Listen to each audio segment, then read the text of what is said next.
Hello students, आज हम बात करते हैं नए टॉपिक की।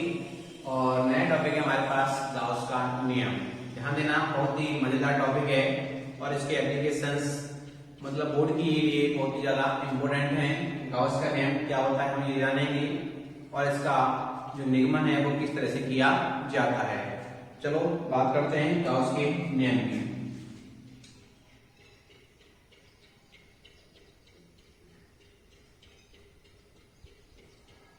नियम गॉस लॉ, ठीक है बेटा।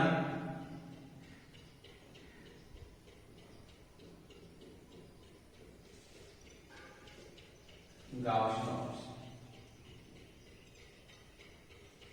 देखिए, गॉस का नियम क्या होता है कि इसने किस प्रकार से दिया या किस चीज के लिए नियम दिया गया। बेटा देखो, कुछ पृष्ठ ऐसे होते हैं जैसे गोलाकार होते हैं, वृत्ताकार होते हैं, रेखिक होते हैं। उनके कारण जो विद्युत क्षेत्र की तीव्रता हम ज्ञात करते हैं उनके लिए हम इसका उपयोग करते हैं। तो देखिए बेटा, गाउस ने क्या नियम दिया, बात करते हैं। इसका जो पूरा नाम था वो था Carl Friedrich Gauss. Carl Friedrich Gauss ने पृष्ठ से जो कोई बंद पृष्ठ होता है, कोई भी बंद पृष्ठ होता है या किसी पृष्ठ से संबंधित आवेश, किसी भी पृष्ठ से संबंधित आवेश और उससे निर्गत विद्युत फ्लक्स के संबंध में एक नियम लिया, जिसे हम क्या कहते हैं, गाउस का नियम कहते हैं। इसने बेटा किस किस में संबंध बताया कि पृष्ठ के आवेश और उससे संबंधित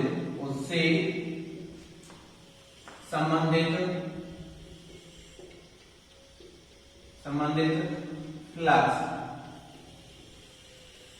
जो आवेश है Q और जो फ्लक्स है फाई, इनके बीच में इसने एक संबंध स्थापित किया जिसे क्या कहा गया, गाउस का नियम कहा गया। ठीक है बेटा, Q और फाई के बीच में जो संबंध बताया गया उसे किसे क्या कहते हैं बेटा, गाउस का नियम कहते हैं। ठीक है, कार्ल फ्रेडरिच गाउस ने वैसे संबंधित आवेश और उससे संबंधित विद्युत फ्लक्स के बीच में एक संबंध स्थापित किया जिसे हम क्या कहते हैं, गाउस का नियम कहते हैं। ठीक है, अब क्या नियम है वो हम देख लीजिए, बताएगा मैं आपको कि गाउस का नियम क्या कहता है कि किसी भी बंद पृष्ठ से निर्गत कुल विद्युत फ्लक्स, या कह सकते हैं किसी भी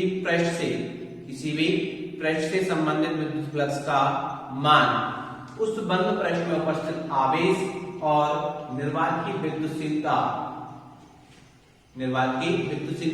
के अनुपात के बराबर होता है। ठीक है बेटा, देखिए ध्यान देना बेटा इसको।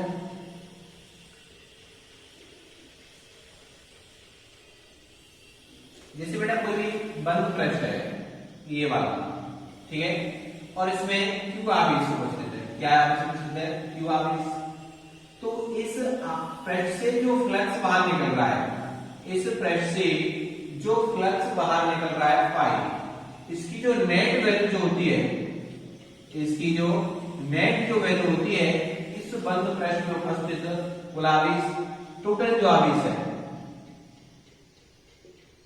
और निर्वात की विद्युतशीलता के अनुपात के बराबर होता है। यही क्या है, गाउस का नियम। यही क्या है बेटा, गाउस का नियम। मैं बोल बताता हूं कि किसी भी बंद पृष्ठ से संबंधित कुल विद्युत फ्लक्स का मान, उस बंद पृष्ठ में उपस्थित कुल आवेश और निर्वात की विद्युतशीलता के अनुपात के बराबर होता है। यही क्या है बेटा, गाउस का नियम। क्लियर है। जैसे कि ये कोई बेटा सरफेस है हमारे पास, इसके अंदर Q आवेश उपस्थित है तो इससे क्या निकलेगा बेटा, जब प्रश्न में आवेश होता है तो इससे क्या निकलती है, विद्युत बल रेखा है, और बल रेखा है तो क्या निकलेगा, फ्लक्स। तो फ्लक्स का जो नेट वैल्यू है वो क्यू इस प्रश्न के अंदर कुल आवेश और निर्वात की विद्युतशीलता के अनुपात के बराबर होता है। या आप कह सकते हैं कि प्रश्न से संबंधित कुल आवेश, प्रश्न से संबंधित कुल आवेश क्यू या सिग्मा क्यू और 1/ε0 के गुणनफल के बराबर होता है। आप ये भी कह सकते हैं कि Q और 1/ε0 के गुणनफल के बराबर होता है। देखिए लिख लेते बेटा इस नियम को, ध्यान देना, बहुत ही अच्छा नियम है और इसका नियमन भी बहुत ही शानदार है। देखिए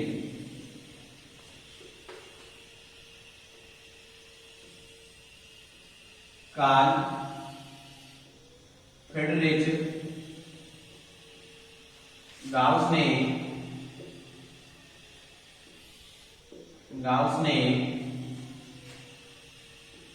किसी पृष्ठ से संबंधित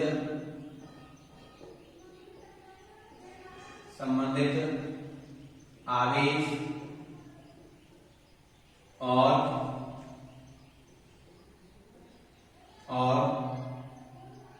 उस पृष्ठ से निर्गत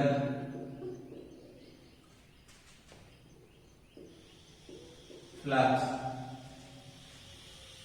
में एक संबंध स्थापित किया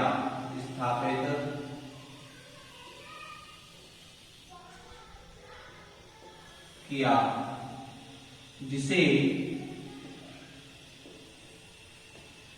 गाउस का नियम कहते हैं,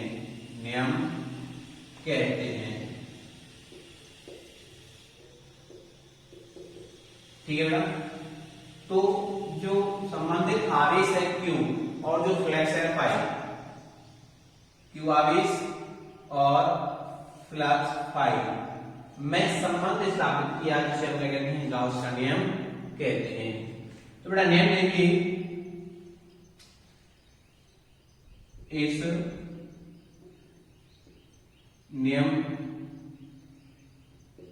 इस नियमानुसार किसी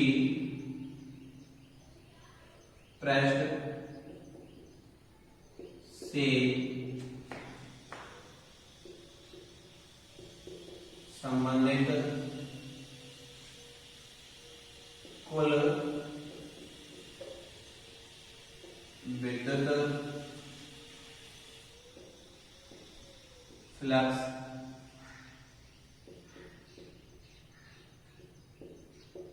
का मान उस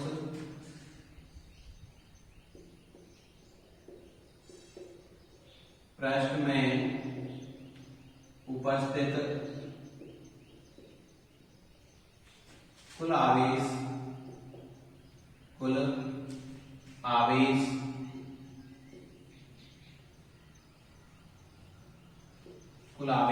सिग्मा क्यू और 1/ε0 के गुणनफल के बराबर होता है,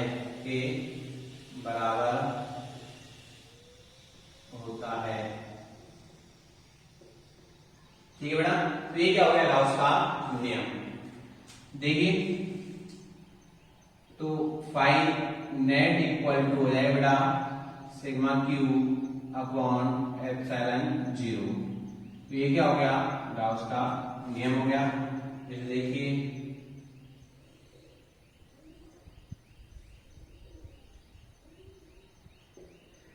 एक्स वाई जेड ओ, यहां कोई पृष्ठ है बेटा, इसमें आवेश रखा हुआ है,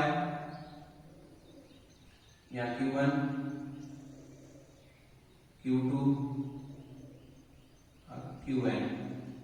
तो यहां जो आवेश दिया गया है, ठीक है बेटा, ये थीटा एंगल है,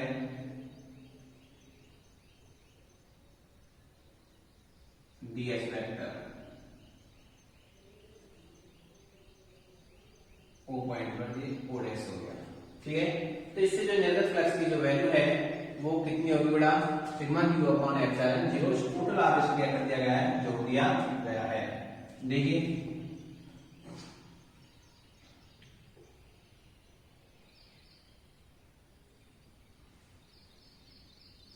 देखो बेटा, आगे समीकरण 1 बोल दीजिए इसको,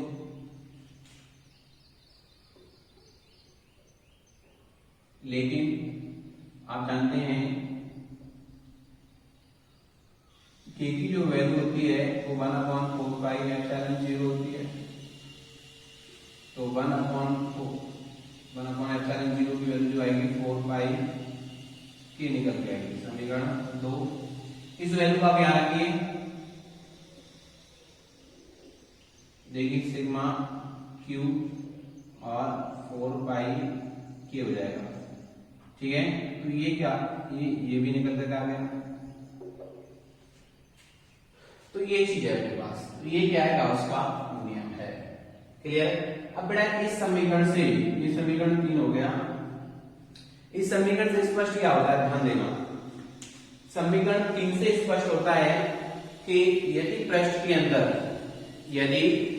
के अंदर आवेश अनुपस्थित है या आवेश का मान 0 है या धनावेश और ऋणावेश की संख्या क्या है, बराबर है, तो फ्लक्स की वैल्यू भी क्या होगी, 0 होगी। क्या होगी, 0।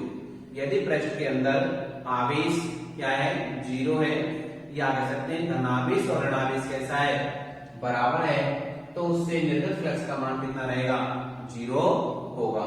दूसरी बात, यदि बंद पृष्ठ के अंदर जो आवेश है वो धनात्मक है, तो उससे निर्गत फ्लक्स का मान भी कैसा होगा, धनात्मक होगा। कैसा होगा, धनात्मक होगा। क्या होगा, धनात्मक होगा। और यदि पृष्ठ के अंदर जो आवेश की मात्रा है वो ऋणात्मक है, तो विद्युत फ्लक्स का मान कैसा होगा, ऋणात्मक होगा। और उस फ्लक्स को हम लोग क्या कहते हैं, प्रवेशित फ्लक्स कहते हैं। क्या कहते हैं, प्रवेशित फ्लक्स कहते हैं, ठीक है ना। तो अपने पास जो गाउस का जो नियम निकल के आया वो निकल के आता है फाई बराबर sigma Q upon epsilon zero. Epsilon zero क्या है, निर्वात की विद्युतशीलता। यहां लिख सकते हैं एप्सिलॉन नॉट इक्वल टू निर्वात की विद्युतशीलता।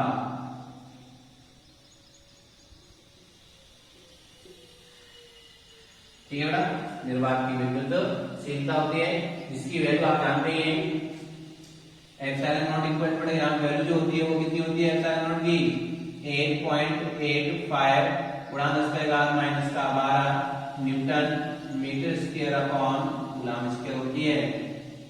क्लियर है। या इसका जो अन्य मात्रक फैरेड बटे मीटर भी होता है, फैरेड बटे मीटर भी होता है। तो ये क्या है, गाउस का नियम है। मैं दोबारा रिपीट कर देता हूं बेटा, गाउस ने क्या किया कि किसी भी पृष्ठ से संबंधित जो फ्लक्स होता है और जो आवेश होता है उसके बीच में एक संबंध स्थापित किया और अपना एक नियम बनाया अलग से, जिसे हम क्या कहते हैं, गाउस का नियम कहते हैं। नियम क्या बनाया कि किसी भी पृष्ठ से निर्गत, कोई भी पृष्ठ है, कोई भी सरफेस है, उससे निर्गत जो विद्युत फ्लक्स का जो मान होता है, उससे निर्गत कुल विद्युत फ्लक्स का जो मान होता है या जो फ्लक्स की जो वैल्यू होती है, वो उस पृष्ठ के अंदर उपस्थित आवेश सिग्मा क्यू और निर्वात की विद्युतशीलता एप्सिलॉन नॉट के अनुपात के बराबर होती है। ये गाउस ने अपना एक नियम बनाया। तो देखिए फाई नेट इक्वल टू जाएगा sigma Q upon epsilon zero. समीकरण 1, सिग्मा एप्सिलॉन नॉट क्या है, यहाँ पे निर्वात की विद्युतशीलता, जिसकी वैल्यू आप जानते हैं कितनी होती है, 8.85 गुणा 10⁻⁻12 न्यूटन बटे मीटर स्क्वायर। के की वैल्यू होती है 1/4 पाई एप्सिलॉन जीरो, तो 1/4 एप्सिलॉन नॉट की वैल्यू निकल गई 4 पाई के निकल गई, तो फाई नाइन इक्वल टू कितना हो गया सिग्मा क्यूब 4 पाई के। क्लियर है बेटा?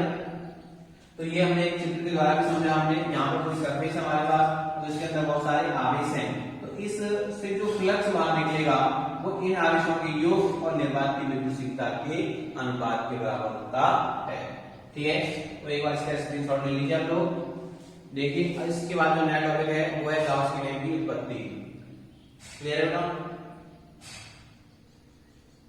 देखिए अब बात करते हैं गाउस के नियम की उत्पत्ति। तो कूलॉम के नियम से हम लोग गाउस के नियम का निर्माण करेंगे।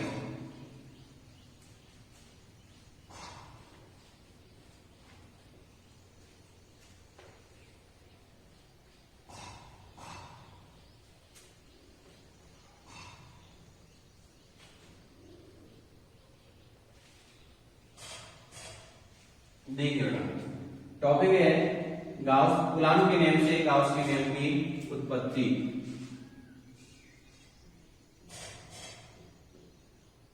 कूलॉम के नियम से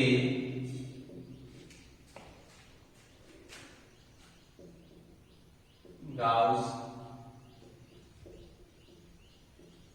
नियम की व्युत्पत्ति।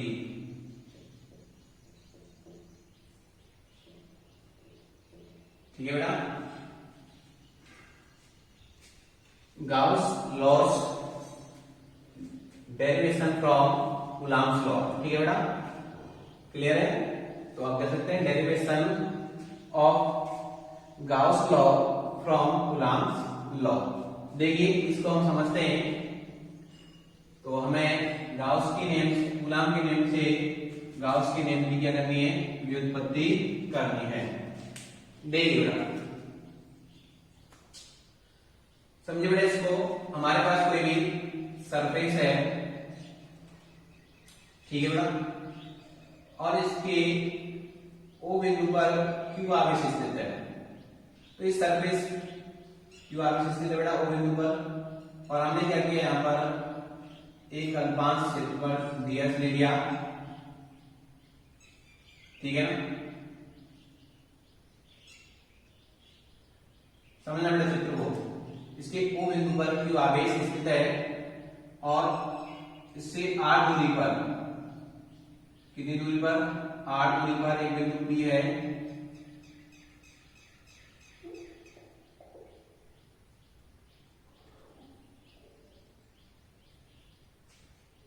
ये कोई एस सरफेस है।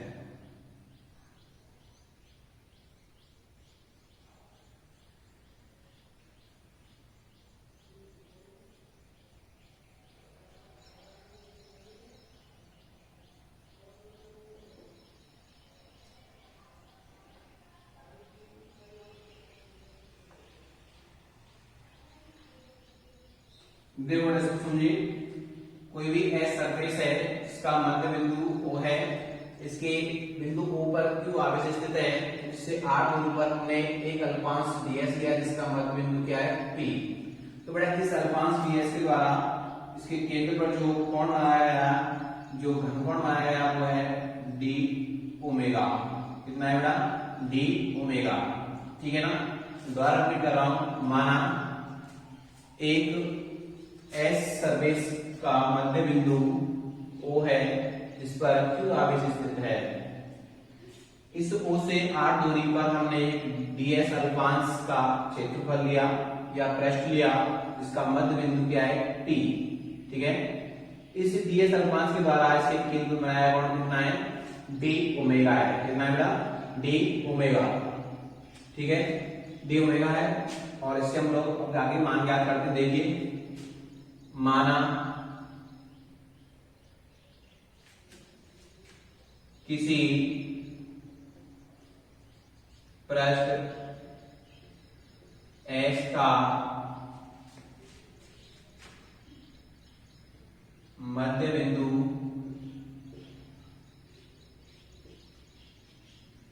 O है जिस पर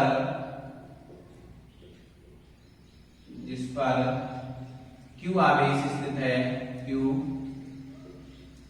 आवेश स्थित है, Q आवेश स्थित है O से R दूरी पर एक अल्पांश क्षेत्रफल ds लिया, जिसका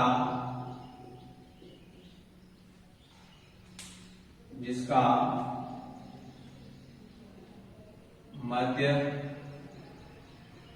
बिंदु P है, ठीक है, और इसके द्वारा O पर बनाया गया घनकोण d ओमेगा है। तब अब देखिए बेटा, इस O से R दूरी पर स्थित बिंदु P पर विद्युत क्षेत्र की तीव्रता हमें ज्ञात करनी है। देखिए लिखेंगे, माना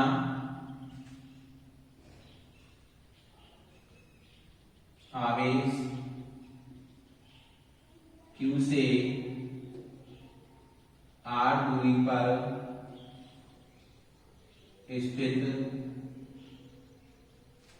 बिंदु P पर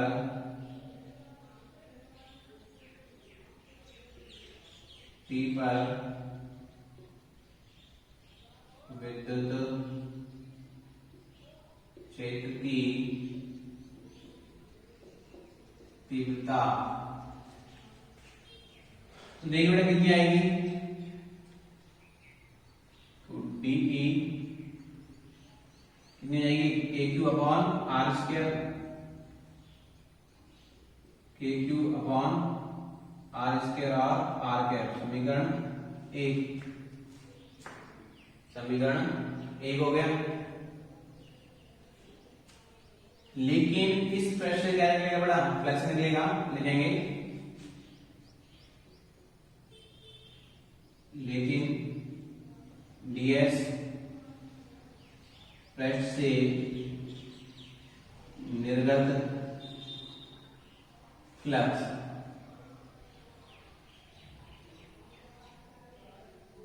विद्युत फ्लक्स कितना हो जाएगा, d phi equal to E vector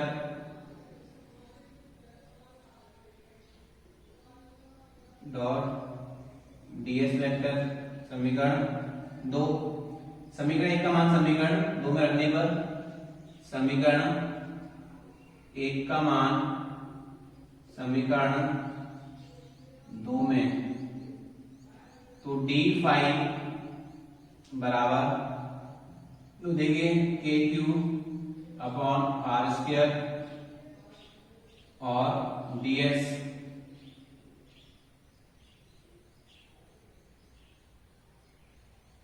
vector, बेटा आप ऐसा कर सकते हैं, यहां पर देखिए, तो d फाई बराबर लिख देंगे DE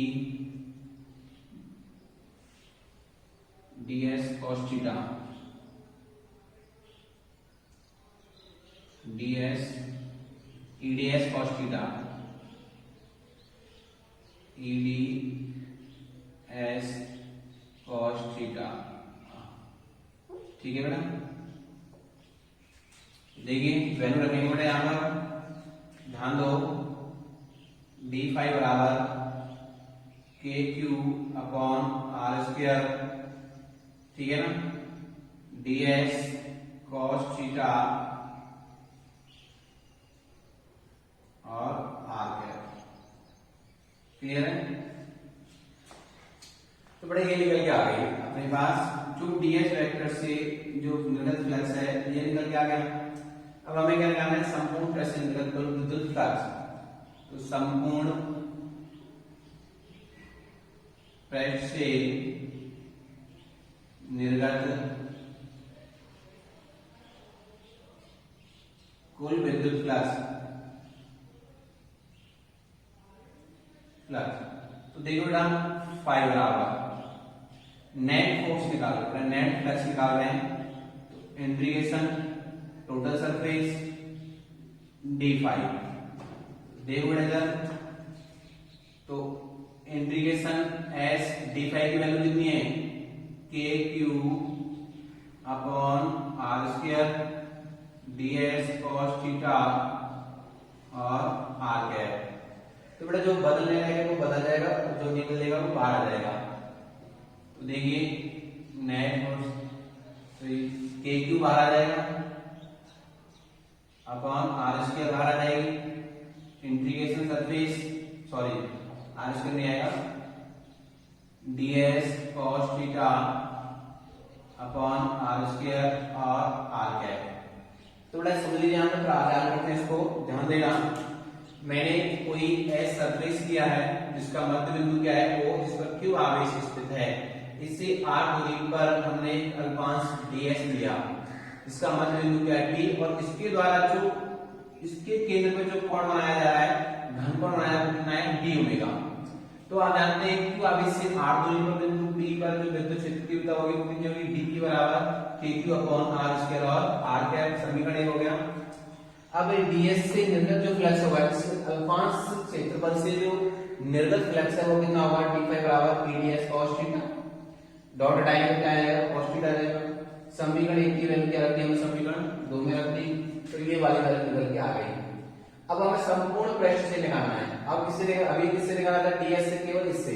तो इस संपूर्ण पृष्ठ निकालेंगे तो इसको क्या कर देंगे, समाकलन, क्योंकि ये जो पृष्ठ है वो छोटे छोटे अल्पांशों से मिलकर के बना हुआ है। संपूर्ण पृष्ठ से निर्गत कुल विद्युत flux 5 net integration h d5 बराबर, तो d5 की वैल्यू हम बढ़ा रख दी, ये वाली वैल्यू यहां रख दी, जो kq upon r square d cos theta r cap, kq बाहर आ गया और जो अंतर बचा ये आ गया। अब बेटा इसका समाकलन करते हैं। देखिए आप एक स्क्रीनशॉट ले लीजिए बेटा इसका, देखो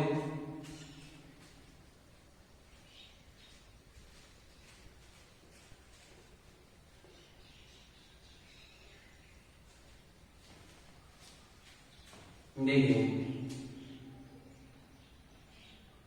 तो बेटा इसकी जो समाकलन है, हमारे पास जो 5 नेट निकल के आया है kq और integration s ds cos theta upon r square और r कैप। बेटा यहां आपको याद रखना है कि इसका जो समाकलन होता है, ये सॉलिड एंगल है, मैंने आपको बताया था, इसकी वैल्यू भी आपको बता चुका हूं पहले, वो पिछले वाला वीडियो आप जरूर देखें। इसकी जो वैल्यू निकल के आएगी वो कितनी निकल के आएगी, 4 पाई। कितनी निकल के आती है, 4 पाई। तो k की वैल्यू कितनी हो गई, q अपॉन 4 पाई एप्सिलॉन 0, और इसकी जो वैल्यू निकल के आई वो कितनी आई है, 4 पाई। देखो ना 4 पाई से 4 पाई क्या हो गया, कैंसिल आउट हो गया, तो 5 नेट इक्वल टू निकल के आया q अपॉन एप्सिलॉन 0। ठीक है बेटा, तो यही क्या है गाउस का नियम, यही गाउस का नियम है। क्लियर है, यही क्या बेटा अपने पास गाउस का नियम है। देख लीजिए इसको। अब बेटा थोड़ा सा हम इसमें करते हैं कि उस प्रश्न में बहुत सारे आवेश हैं, उस प्रश्न में क्या है, बहुत सारे आवेश हैं, तो उन सभी आवेशों में करते हैं हम लोग जोड़ देते हैं। देखिए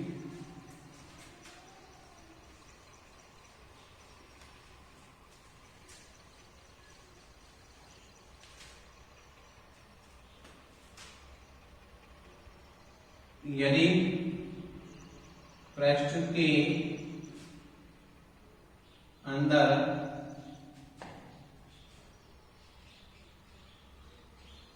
Q1, Q2, Q3 Qn आवेश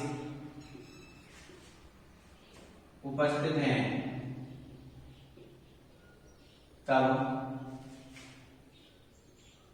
अब जानते हैं जो फाइनाइट होगा वो कितना हो जाएगा बेटा, Q1 plus Q2 plus Q3 plus dot dot Qn upon epsilon not.